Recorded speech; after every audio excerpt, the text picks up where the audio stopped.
91.1, los reportajes imprescindibles para escuchar en la mañana de la gran radio de Santa Fe.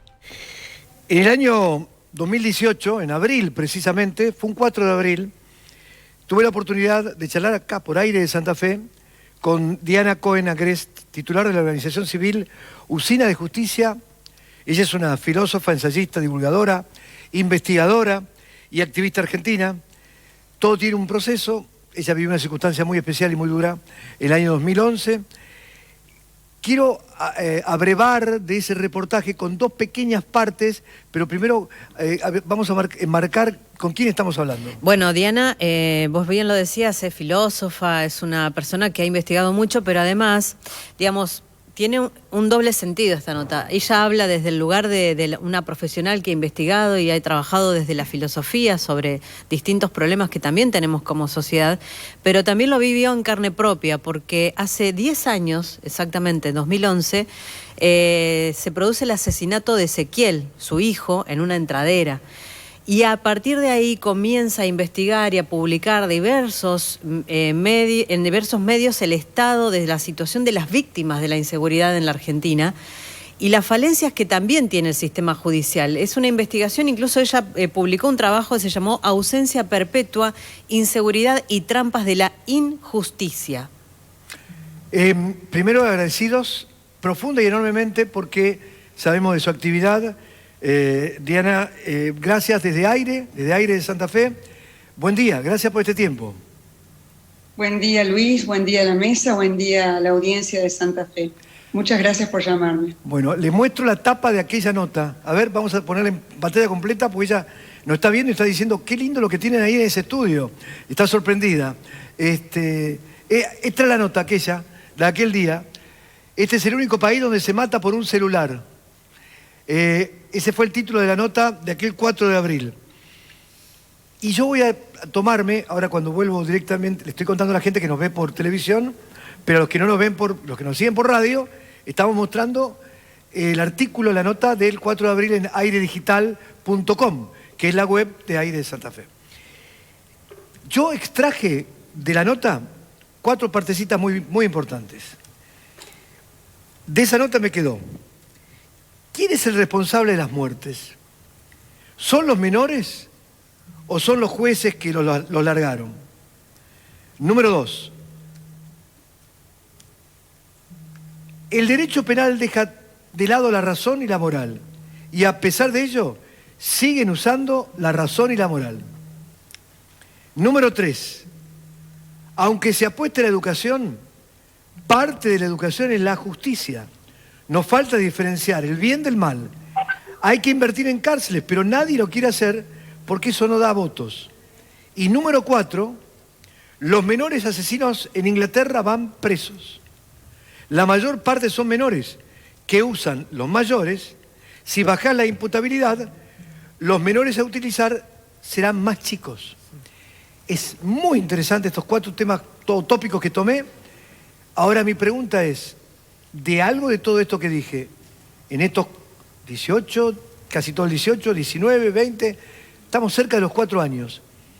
Diana, ¿algo cambió en esta Argentina en estos 4 años? No, en realidad se agravó, porque ahora hay más menores que delinquen, ahora precisamente esa diferenciación entre la moral, ese quiebre entre la ética y la legalidad se va a profundizar todavía más. Le cuento, esto es una cosa que ayer recibimos en Usina de Justicia y ya entramos en tema, ¿no?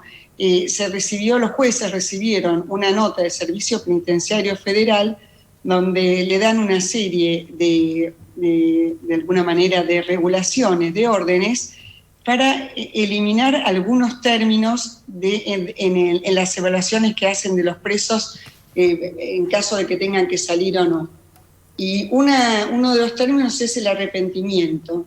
Y más allá de lo que cada uno piense, es decir, cuando un preso va a salir hasta ahora, si decía, uy, estoy arrepentido, entonces se lo ponía como algo positivo. En esta nota de ayer del Servicio Penitenciario se ordena expresamente no incluir el arrepentimiento por ser un término proveniente de la moral. Entonces, si el Estado hace un derecho positivo, no vale palabras como el arrepentimiento. La verdad que, por un lado, yo estoy de acuerdo, porque la verdad que decir, estoy arrepentido y que lo larguen por eso, no me parece lógico. Pero sí es un índice de cómo se está cavando esa fosa cada vez más profunda entre la ética y el derecho, que deberían estar profundamente unidos, no a través de la noción de arrepentimiento o de perdón, porque esa es una noción personal, privada, y que nada modifica el cumplimiento de la ley, sino precisamente en todos los factores éticos que deberían intervenir en la justicia, en la implementación de la justicia. Entonces, fíjese que estamos un paso más allá, un paso más grave. ¿Se entiende esto? Sí, quiero ahondar sobre esto, pero justo estoy leyendo la nota. Esto le llegó en las últimas horas. Y cuando hicimos la nota en el 4 de abril, qué coincidencia increíble lo que le voy a decir, hacía horas, había salido una recomendación donde se había pedido que se eliminara el concepto de peligrosidad de un sujeto para no estigmatizarlo. Es decir, en aquel momento, el 4 de abril, usted salía al aire con nosotros y nos decía, hace horas se terminó de dar a conocer que la palabra peligrosidad no se tiene que usar más porque se está estigmatizando al sujeto, lo que es una falacia. Y usted me agregaba, porque la agresividad es un concepto psicológico y hasta psiquiátrico. Entonces incorporen la psiquiatría al derecho, dijo en aquel momento. Pero qué coincidencia. En aquel momento hablaban de esto y ahora están hablando del arrepentimiento. A ver, ¿a dónde vamos con esta realidad? Hoy cada vez hay más robos, hoy cada vez hay más inseguridad, hoy cada vez hay más muertes en forma arbitraria porque estos tipos amparados porque están drogados, porque están esto, porque están lo otro, pero el camino de salida lo entiende, lo ve. Estamos con un código que se adecua a esta realidad para que las víctimas no terminen siendo victimarios. Bueno, acá hay muchas preguntas. En primer lugar, le quiero hacer una observación. Fíjese usted, ¿no?, que en ese momento eliminaron el concepto de peligrosidad al juzgar a un individuo, precisamente por no estigmatizarlo. Ahora, fíjese usted que en ese sentido, en el derecho penal, hay una especie de asimetría. ¿Por qué? Porque se divide al ser humano, en este caso al imputado, y después al condenado, entre un antes y un después. En el momento en el que el imputado va a juicio, solamente se puede juzgar el acto, es decir, su vida anterior no importa, porque supuestamente ya pagó la pena, cuando en realidad no es así. En general son reincidentes que ya vienen delinquiendo y se los pesca en ese momento. Entonces, si esa persona mató a 5 antes, bueno, estamos juzgando el homicidio de X y no todos los anteriores. Ahora, y no podemos entonces hablar de peligrosidad. Ahora, una vez que empieza a correr el cumplimiento de la pena, lo único que se puede imponer, que era otra recomendación que se había dado por lo menos en la provincia de Buenos Aires, lo único que se puede imponer son evaluaciones positivas. Entonces está trabajando, se está rehabilitando, muestra una conducta confiable. Entonces, ¿en qué quedamos? Es como si el pasado se borrara y empezara solamente a contar a partir del hecho en el futuro, cuando en realidad el ser humano es una unidad integral en la cual no se puede escindir en la historia personal, en la historia de vida, un antes y un después. Nosotros vamos viviendo y somos el producto precisamente en gran medida de nuestras decisiones. Entonces no podemos separar en un antes y un después. Lo que pasa es que de esa manera se favorece al delincuente, porque entra un chico que se equivocó y sale una persona hecha y derecha que se va a reinsertar en la sociedad, cuando la reinserción, tal como lo demuestra la experiencia, es una utopía buenista, es una utopía de la que se valen los operadores jurídicos para realmente, yo tengo mi teoría, ¿no? Usted piense que en Argentina se puede apelar una y otra vez, y desde el momento que el preso entra en la cárcel, está todo el tiempo acudiendo a su abogado para que haga presentaciones, y todo eso alimenta el negocio de todo el sistema penal. ¿Por qué? Porque es un negocio. Es un negocio. Claro, es un negocio.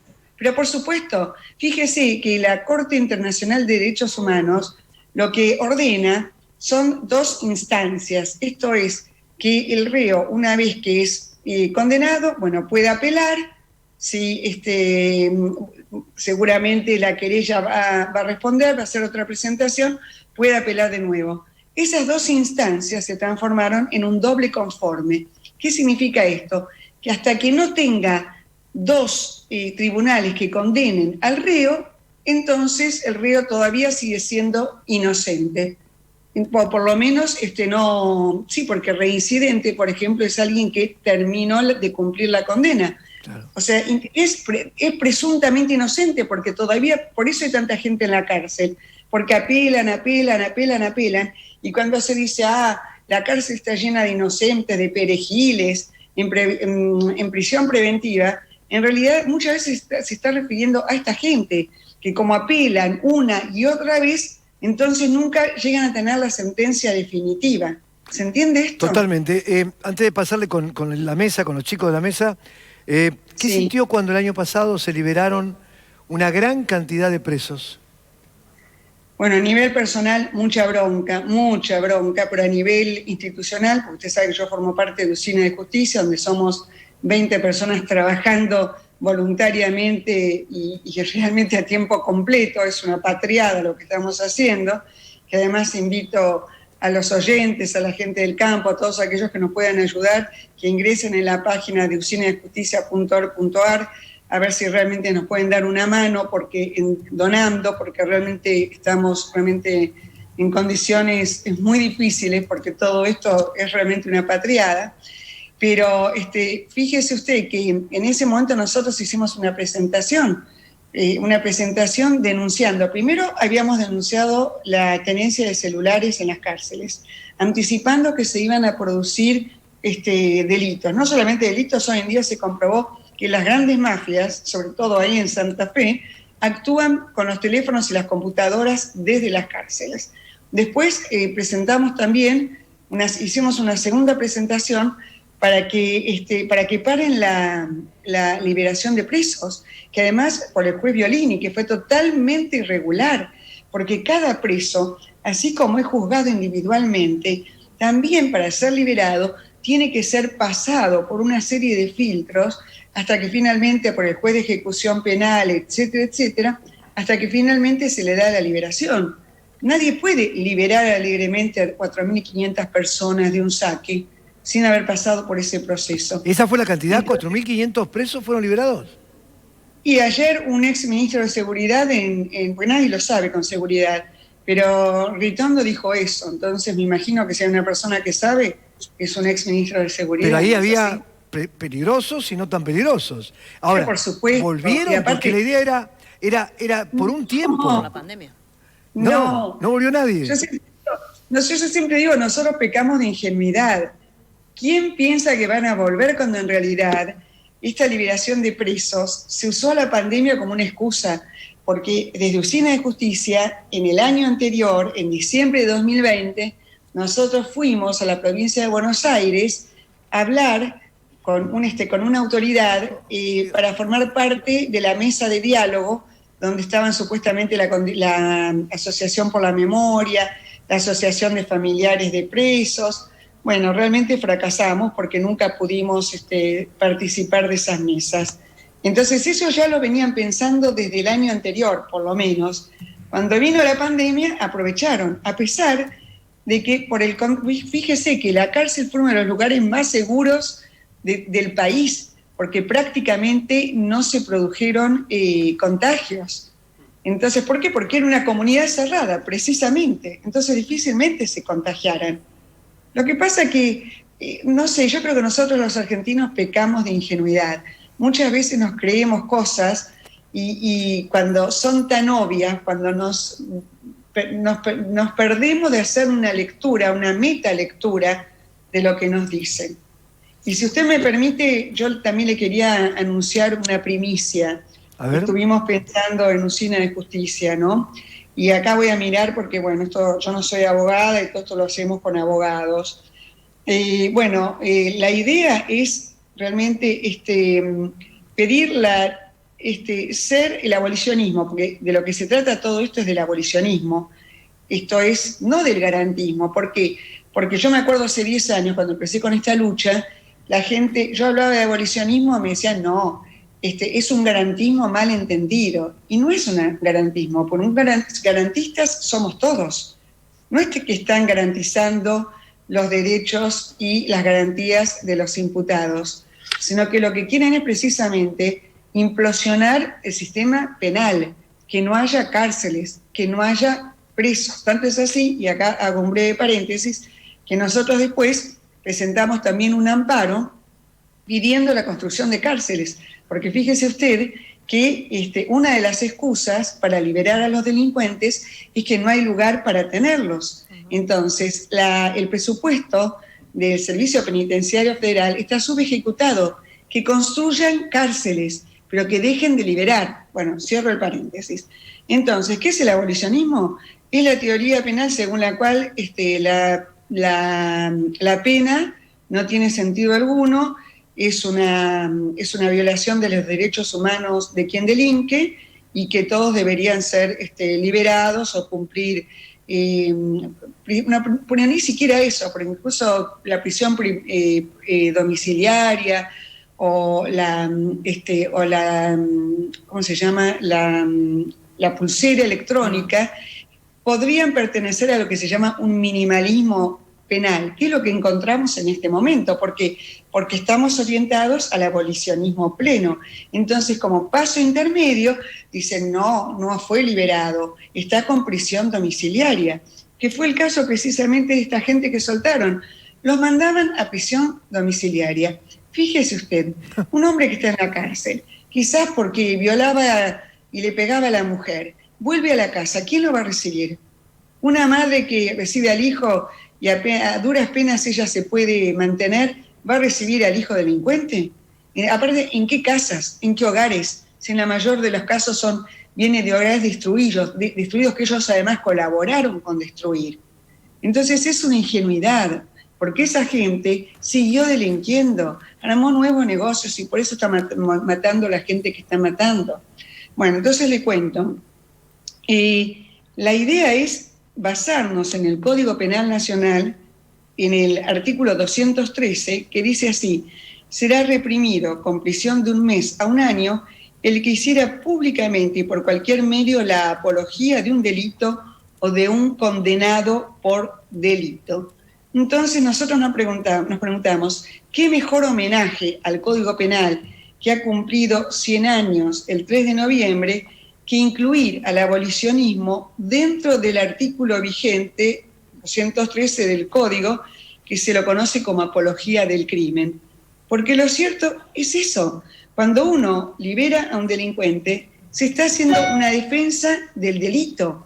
Entonces, perfectamente se podría incluir y fundarnos en ese artículo 213 para realmente transformar el abolicionismo, todo acto abolicionista, en un delito penal tipificado por el Código. Usted me dice, bueno, de modificar el Código. No es momento de modificar el Código. Y lo digo, y con esto es una muestra realmente de mi posición partidaria, por lo menos en política penal, que ningún intento fue bueno. En el año 2013, ¿usted se acuerda? Quisieron modificar el Código, Zaffaroni lo quiso modificar, y todos los partidos lo apoyaron. Lo apoyó Barbagelata de Santa Fe, lo apoyó Pinedo del PRO, lo apoyó Ricardo Gilavedra del radicalismo, y bueno, por supuesto el peronismo, que estaba Zaffaroni ahí. O sea, fue una aceptación. ¿Quién lo paró? Massa. Bueno, de alguna manera algo hizo en su vida que fue realmente positivo, más allá de los intereses espurios o de carrera que lo podía mover, pero lo cierto es que Massa lo paró. Y por eso le estamos muy agradecidos. Ahora, hace un par de años atrás, se sancionó el Código Procesal Penal. El Código Procesal Penal es malo, no funciona y también es abolicionista. Y ahora quieren también sancionar, por lo menos quería el gobierno anterior, sancionar un código penal nuevo, que también era malo, que lo que hacía era transformar las penas en una especie de acuerdo comercial donde terminarían siendo penados a través de multas o a través de erogaciones económicas. Cuando en realidad, cuando quitan una vida, no se trata de erogaciones económicas. Usted puede tener una erogación económica cuando realmente le cortan la luz y usted el otro mes tiene que pagar de más. Pero cuando se quita una vida, no estoy pidiendo quitar otra, porque eso sería el ojo por ojo y el diente por diente, pero tiene que haber una erogación existencial, porque nosotros vivimos en una sociedad que todavía se rige por parámetros retributivos, porque si usted estaciona mal, entonces después tiene que ir a sacar el auto y tiene que pagar una multa, porque si le hacen un regalo, lo que se acostumbra es que uno después también de alguna manera retribuya la atención de alguna manera. Entonces nosotros vivimos en una sociedad retributiva, como han sido todas las sociedades humanas desde épocas inmemoriales, por lo menos en Occidente. Entonces, ¿qué venimos a decir? Que castigar a una persona es provocar más daño del que se hizo. No, castigar a una persona que mató, porque no estamos hablando de un hurto o de un delito menor, castigar a una persona que mató es hacer justicia.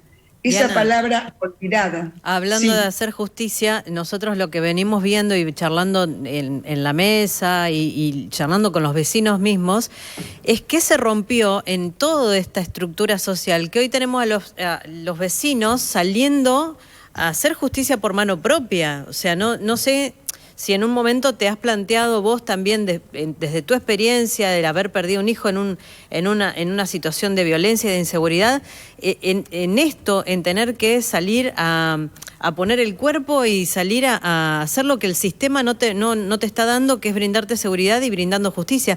¿Qué le decís al vecino que está viviendo ese tipo de situaciones en la diaria? Bien, en lo particular es interesante contarlo porque estas cosas en general no se saben. Y a mí a la semana de la muerte de Ezequiel me vinieron a ofrecer una persona conocida, Diana, por 5.000 pesos yo te resuelvo el problema. ¿Qué significaba eso?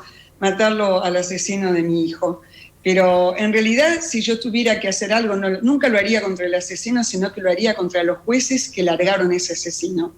Porque el ser humano puede llegar hasta cualquier cosa, pero para eso está la ley, para eso está la norma. Respecto de la manifestación y de la reivindicación de los vecinos, yo la justifico porque existe lo que se llama desobediencia civil. La desobediencia civil es cuando uno reacciona ante una ley injusta. Entonces, ante una ley injusta, la gente se tiene que levantar, porque es la única manera en que realmente la ley sea justa, que haya una justicia justa. Entonces, nosotros no podemos condenar a esa multitud que se reunió. Aparte que no mataron a nadie, eso va a empezar por eso, ¿no? No, pero lo vemos nosotros acá con los vecinos que salen a parar a los motochorros, a tratar de evitar asaltos, que se tienen que enfrentar situaciones de tiroteos en cualquier barrio de la ciudad de Santa Fe. Digo, se pone en riesgo también la propia seguridad personal, pasás de ser víctima a ser victimario en 2 segundos. Es cierto, pero eso es un producto de la ausencia de Estado. Eso porque no hay Estado, porque el Estado no hace lo que debería hacer. Entonces, es lamentable, pero no se trata de un hecho voluntario, no es que esa persona sale a matar gente, esa persona también sale a defenderse. O cuando, por ejemplo, van y un tipo lo encuentran agrediendo a alguien, claro, lo racional, por supuesto, sería llamar a la policía, que la policía venga, mantenerlo inmovilizado, pero ustedes saben que lo decía un filósofo que se llamó Hume en el siglo XVIII, ¿no? Él decía que la razón es esclava de las pasiones. Entonces, en un momento como ese, cuando los ánimos están tan caldeados, ante la ausencia de Estado, entonces es muy difícil adoptar una actitud racional, sobre todo cuando se reúne un grupo donde generalmente las conductas son miméticas, donde uno copia al otro. Entonces, eso no significa, y con eso también lo quiero porque es un tema que también está en debate, que haya que poner policías en todas las esquinas, precisamente por lo mismo, porque para mí un policía en todas las esquinas multiplica el riesgo, porque el policía está armado, que ni siquiera lo dejan estar armado con una taser, que es como debería estarlo. Tiene un arma. Muchas veces muere gente inocente por fuegos cruzados. Entonces, aparte porque la policía, por más autos que tengan, por más agentes que pongan en las calles, nunca van a llegar a cubrir la totalidad de una ciudad o de una región. Y las cámaras de seguridad sirven después, sirven ex post para comprobar y descubrir quién fue el autor del delito. Entonces, la solución es no largar delincuentes. Esa es la solución. Acá intervienen los tres poderes. El poder ejecutivo, porque de alguna manera hace caso omiso y no asume la responsabilidad que le toca en la cuestión. Por ejemplo, en la provincia de Buenos Aires, nosotros lo vimos Axel Kicillof, que no apareció directamente ante esa multitud. En segundo lugar, el poder legislativo, porque no modifica esas leyes.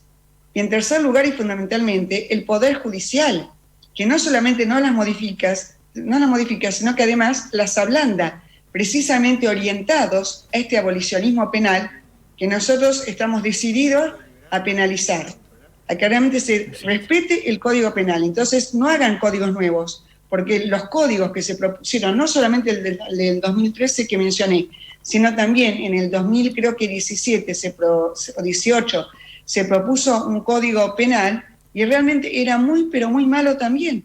Seguía defendiendo a los delincuentes. Entonces, realmente por ahora, no es momento ahora para hacer un código nuevo, para reformar un código.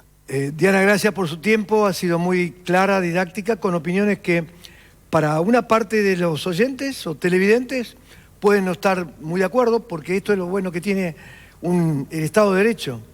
Si nos sabemos escuchar, vamos a crecer. Ahora, si tenemos el fanatismo de no escucharnos, vamos a retroceder. El tema es que yo puedo escucharte a vos y vos me podés escuchar a mí. Ahí está, es tan simple, es como 1 más 1, no es 1,5 ni 2,5, es 2. Y somos 2 los que nos tenemos que escuchar, vos y yo a vos. Gracias, Diana, lo mejor. Gracias a ustedes. Señores, en esta charla sobre inseguridad... un segundito, Diana, repetí la página web, así te ayudamos.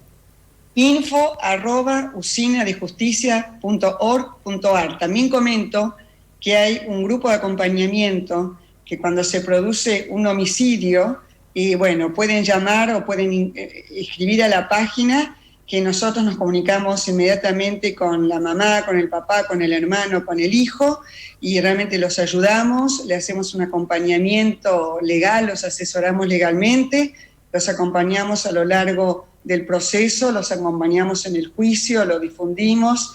Bueno, ese es un trabajo que está haciendo el grupo de víctimas dentro de Usina de Justicia, que es un grupo multidisciplinario, porque realmente aquel que sufrió un dolor tan terrible sabe que uno de los pocos caminos para salir adelante y para seguir es ayudando a los otros, Luis. Entonces, usinadejusticia.org.ar. info@usinadejusticia.org.ar. Gran beso, gracias por atender a Aire de Santa Fe. Chau. Señores, estas notas que aportan, que permiten ingresar a temas que son muy difíciles, pero que necesitan una solución. La sociedad exige a aquel que es víctima que urgentemente aparezcan respuestas. No que se diga estamos en campaña. Las pelotas estamos en campaña. ¿Querés que diga la verdad? Así te lo digo, clarito. Nadie que haya vivido la pérdida de una situación familiar o un robo piensa que estamos en campaña. Las campañas se tienen que hacer cuando se tienen que hacer. Los temas que hay que tocar se tocan todos los días. ¿Está claro? ¿Está claro? Y si no, busquen otra radio, porque acá los temas se tocan todos los días. Sea el 1 de marzo, el 25 de diciembre, o sea 4 días antes de las elecciones. No importa, no es tema de elecciones. Que quede claro, si no es fanatismo. Acá la inseguridad, ayer o antes de ayer pasó lo que pasó, o hace una semana un chiquito de 11 años le pasó una bala rozando el pecho, casi lo mata, y a una señora le salió una bala por el ojo. ¿Qué, eso es campaña? Te pregunto a vos, 014, ¿eso es campaña? ¿Por qué no te vas a la casa, aparte de los términos que usás, por qué no te vas a la casa de la señora y decís, uy, ¿qué podemos hacer por su ojo, que lo perdió? ¿Por qué no vas a la casa de Tiago, que tuvo 1 semana y media para que terminaran de poder... Porque la bala quedó alojada en el húmero, es decir, en el hombro. Le destruyó todos los nervios que movían su manito. ¿Cuánto tiene de proceso para rehabilitación? Entre 8 y 1 año. 8 meses y 1 año. ¿Y qué hacemos? ¿Vos vas a ir a hacer la rehabilitación? Los fanáticos no me importan. No los quiero como oyentes y como televidentes. Quiero la gente que por lo menos, no digo pensantes, que se toman el tiempo de escuchar. Con tomarse el tiempo de escuchar, después pueden sacar sus conclusiones, que pueden ser distintas o a favor. Porque en esto no hay una verdad absoluta. Sí hay ganas de escucharse. Ya volvemos en Aire de Santa Fe. Miércoles 1 de diciembre.